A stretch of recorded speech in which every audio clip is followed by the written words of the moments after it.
Hi guys, this is Fraser Andrad from the Herald Digital team. Today here in Benauli to interact with one of Goa's finest musical troupes, that is Entrenosh. So today we'll be talking to three of the members of this group, that is Omar, Nadia and Nigel. This group will be shortly visiting Portugal, representing Goa and taking to Portugal music from Goa. Thus, they will be ambassadors representing Goan music in Portugal. So let us listen what they have to tell us. I'm Omar Dalala Pereira. I'm from Benauli and I identify as a musician. I've always been a musician and I hope to always be a musician. Thinking about what I'm going to do in music. So it's music is not just a hobby, it's an obsession, it's a passion. I'm Nadia Ribello. I come from the beautiful village of Sarauli, and so does he actually. And I'm known to be a fado singer. That's what I've been doing for many years of my life, and a singer actually I could call myself. And I plan to be a singer for the future that's coming up. Nice to brothers, and as Nadia said, I too come from the beautiful village of Sarauda. And I'm also a musician, obviously. I'm a keyboardist. I'm very sort of passion. My hobbies don't really have any hobbies as such, but if you want to know what I do in my free time, I usually like spending time with close family and friends. What kind of music do you like the most? Before I joined Omar and these projects, I was primarily into old school rock and little jazz and stuff, but Omar introduced me to this whole new palette, this whole new genre, which I wasn't very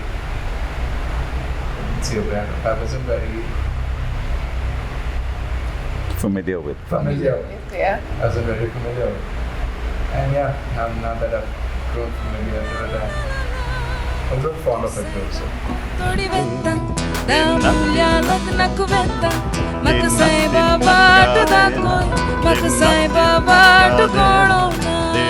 Entrenosh is actually an evolution.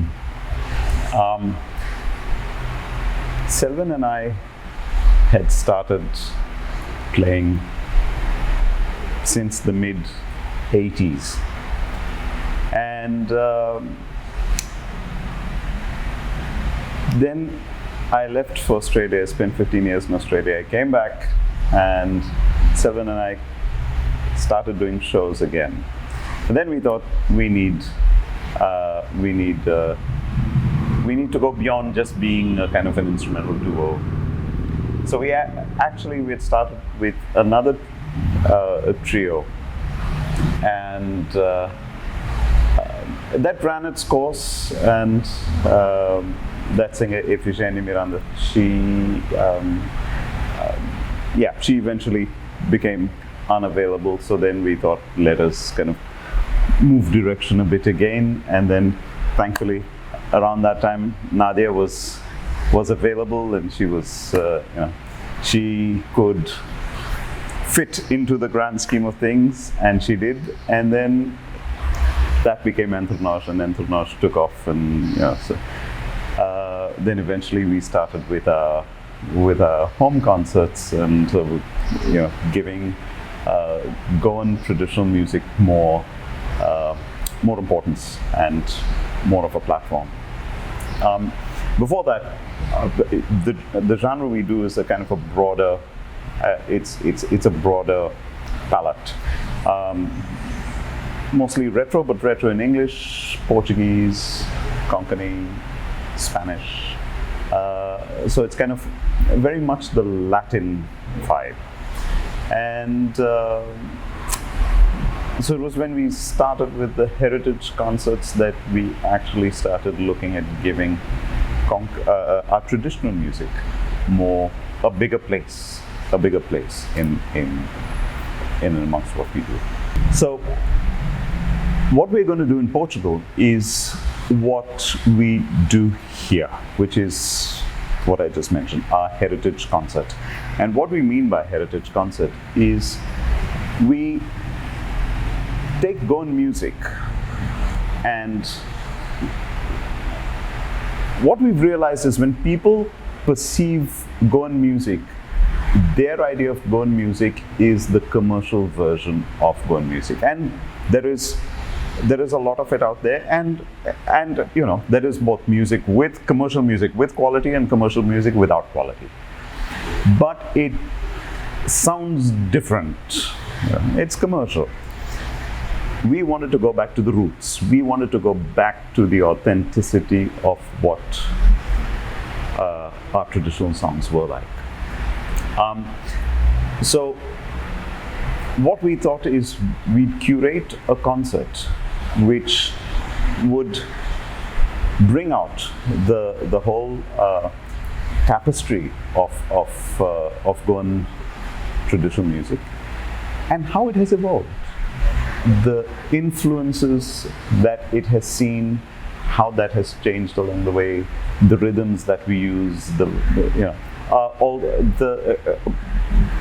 concert is more on the Indo-Portuguese side of Goan traditional music, admittedly, because there is an enormous treasure of Goan music out there. But we focus on the Indo-Portuguese music. So we start off with something that's very traditionally Goan, which is a fugri, and we finish with Marcha das Fontainhas, which is also a Goan folk song. But one has got nothing to do with the other, neither in the language, nor in the style, nor in the flavor. They are completely different, but they are both very Goan. They are both Goan folk songs. And the rest of the concert connects the dots between these two songs. So as we go along, we actually talk about what we are going to sing. We give the audience a perspective of what we are performing. Narration. So there is a narration. So it's a bit of storytelling. So the audience has more than just music to take away from it. So is it going to be like an experience there where it is going to be held in a home in Portugal, or how is it? Is it in an auditorium? Yeah, it's going to be in Fundação Orient in Lisbon, the main one. So it's not in a house that we do it here, like we do it here, but it's more of an auditorium.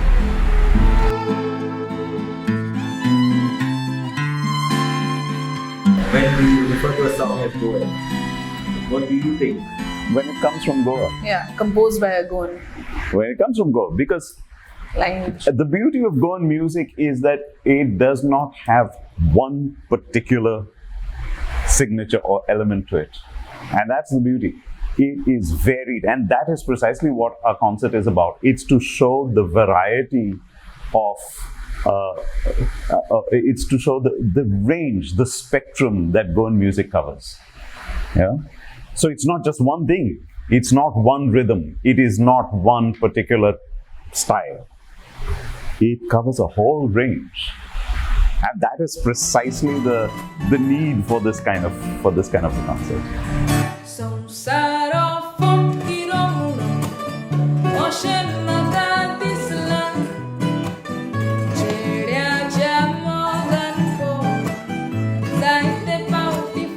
I think I've seen a lot of our concerts, it's been more of a middle-aged crowd, right? Not too elderly, not too young. It's like a late 30s, early 40s, I would say. That's my opinion. And I think at that point in life, even the younger people who are young now also grow an interest for things other than just like going to a party or anything. So it's not like, I mean, we would definitely like younger people to come, but and they do. There's a lot of younger people that come. But the interest grows for things like culture and all as you grow a little older, I would say. What's your opinion? Yeah. No, the things, what we've noticed is our audiences are made up of not just tourists, but Goans who don't live in Goa but want to reconnect. Older Goans who've lived overseas all their lives and want their children or grandchildren to know what Goan music is about. So they bring the younger generation in. We have settlers from the rest of India who are now living in Goa but want to know more about Goa. Those who really care about Goa and what it's about, they want to know more about Goa.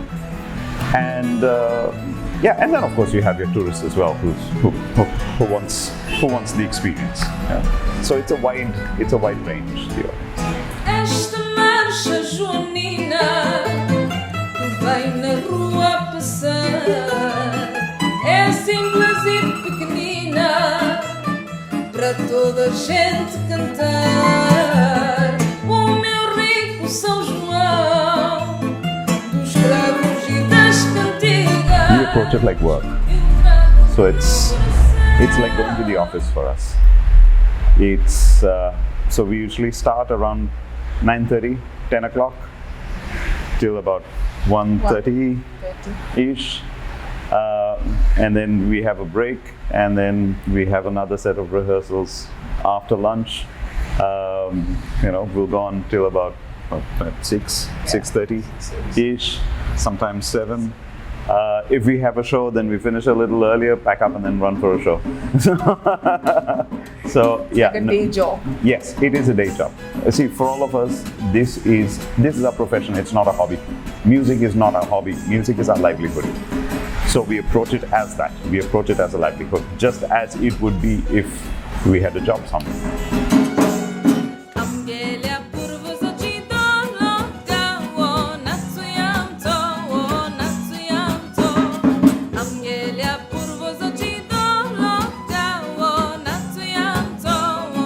Taking up a range of it. So we'll be doing, we're doing Foodie, we're doing the Mando, we're doing the Dekhani, we're doing, All the Chris Berry classics. Yeah, we're taking some Chris Berry classics, we're taking some music from the movies, we're taking some music from the theatre, we're taking some,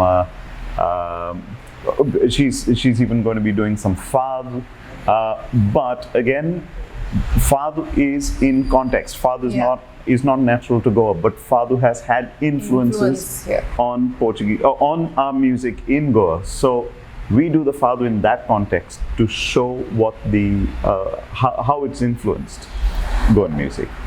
What inspired you to choose music as a career? All of you guys. All of us, yeah. I think for me it was something very natural because my dad used to be a drummer. My mom also was a dancer, and my sister is the one who had started singing before me because she's almost 7 years older to me. So there was a lot of music happening at home. So I grew up with it, I would say. Listening to songs, playing, like there was always a CD of jazz going on during the morning hours at home. And then we had a restaurant where we used to perform as a family. At the picket fence, we used to perform as a family. So every Thursday night was music night, and we were the music. So at 9 years of age, I had already started like giving these few performances. And then my sister would also teach me some songs, and I would jam with some bands that performed there. So for me, it started pretty early. Then I started participating in all the competitions that came my way, in school, outside school. It was Venkantar that really made me buckle up every year. I would learn every new song every year, and that's what built my liking towards music and Fado, I would say. And then it was a few trips to Lisbon that made me feel more connected with what I really wanted to do. So this is not the first trip outside India? No. So, okay. I'm jingle, yes, jingle, yes, jingle. I'm sure that you can recall. It's a lot. You say.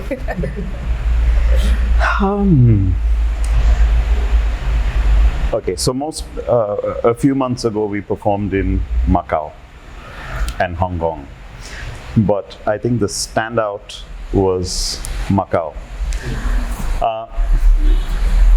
And it was not because of the performance itself as such, it was more because of the response, the connection with the audience and the response from the audience, which was an absolute standout.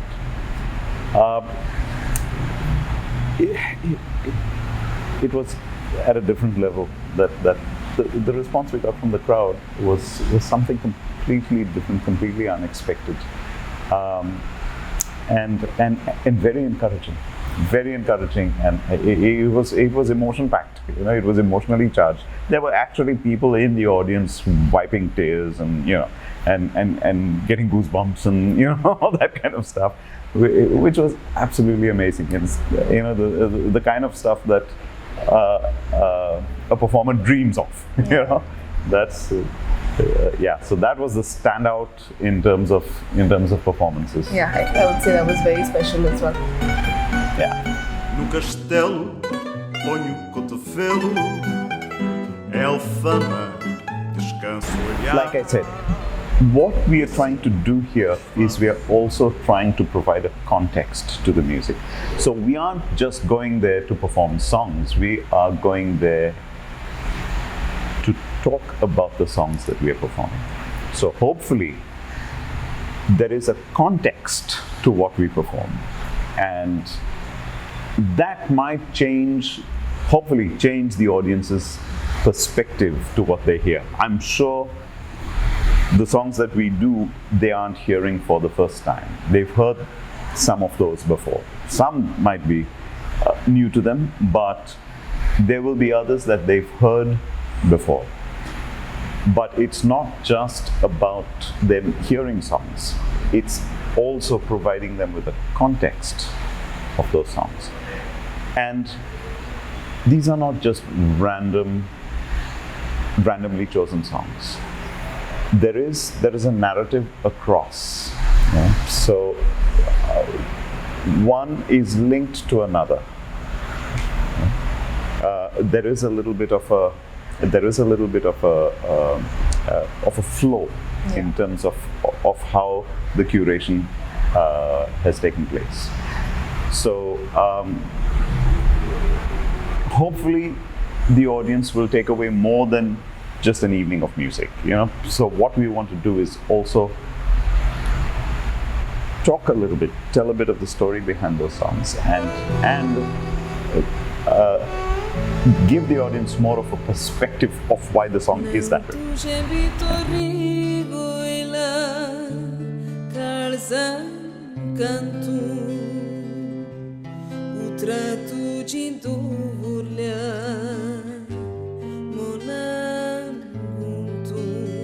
I might just want to kind of step in there a little bit. It's not a lot of music that's influenced by Portuguese music. It is some that is influenced by Portuguese music. Some music is, in a broad way, influenced by the Western culture that came to go through the Portuguese done. But it's not specifically Portuguese music that has influenced the Goan music. In some ways, yes. In some ways, yes, but it's not too wide, because you take something like the Furi, that's got no Portuguese influence at all.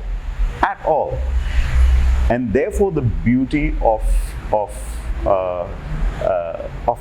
the range of Goan traditional music, which is why I say it covers a wide range. You know? There's all kinds of traditional music in Goa. So that's the beauty of it. So it's not like the Portuguese have influenced everything.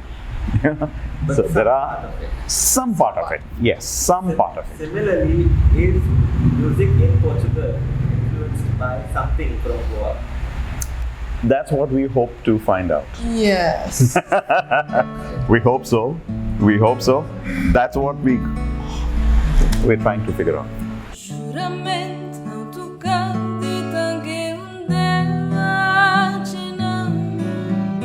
Carne santo moctuzão viturgueta com intusão.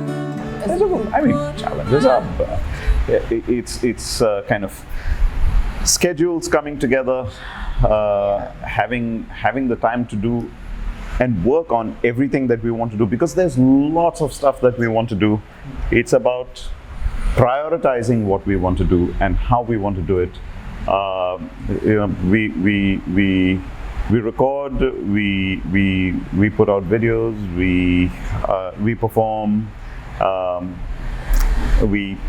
This year we've been traveling a little more, so there is a lot of stuff, and then there are also other projects. Nadia's got her projects, I've got mine, so it's kind of trying to juggle all these things and still make it work. So it's like any other journey. There's nothing Smooth. perfect. Yeah. There are always challenges, and Yeah. but have to make it work. Yes, exactly. I think we try and give our own touch to everything that we do. Even if it's a cover, we still make it different, and that's what I think is special about what we do as well, because we don't follow the exact same beginning of the song, for example. There's always always creating something different. Yeah. We try not to ape the original. We try to come up with our own arrangements for it. We try to come up with our own. We haven't been composing. We haven't got original music as such. So we work on. Selvin has been doing some original work that we are working on.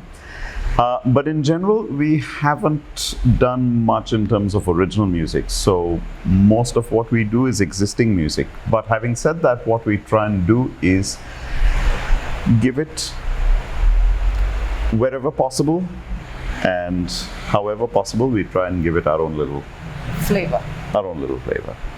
But sometimes you can't. With traditional music, there is only so much you can do with it in terms of doing things differently, because then you run the risk of changing or shifting away from its original element, which makes it traditional. Yeah. So we have to be conscious of that too, because we are also trying to maintain authenticity. So it's a very fine balance that we are trying to kind of maintain. So this group, does it only perform secular music or it's also religious music? This is secular music. Yeah. Anthronosh is secular music. Aradon, which is another setup that I have, which is the choir, that does only sacred music. That doesn't do this. So yeah, we kind of keep it compartmentalized.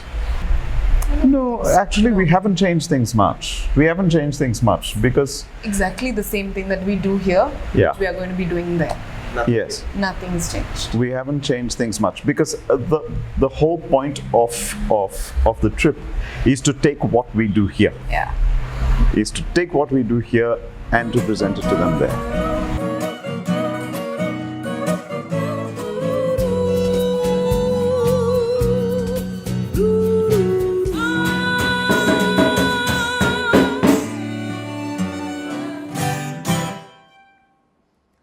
So yes, that is on the cards. We are supposed to collaborate. We're kind of in discussion with a duo in Portugal, and we are looking at doing some collaboration with them. And one of the performances is probably going to include a collaboration with them. For this? Yes, on this trip. So I can't be more specific, because that's kind of still being planned out, still being worked out, and still to be confirmed. But yes, definitely collaborations was one of the things that was on the cards.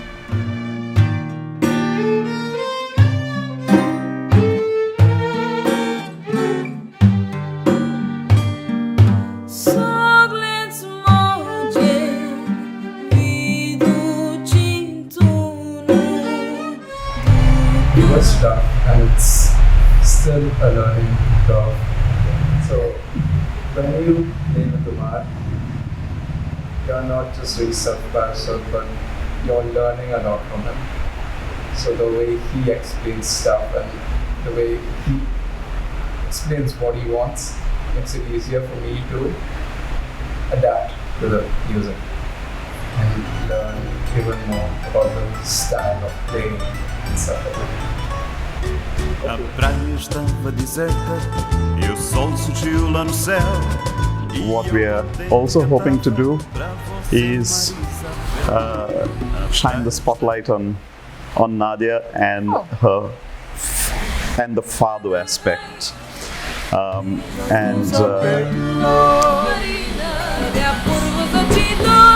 basically we'd like to see if that could be a channel in introducing our music to new audiences, to a younger generation, and freshen it up. Yeah. So, yeah. Thank you so much. Thank you. Thank you. It's been really lovely.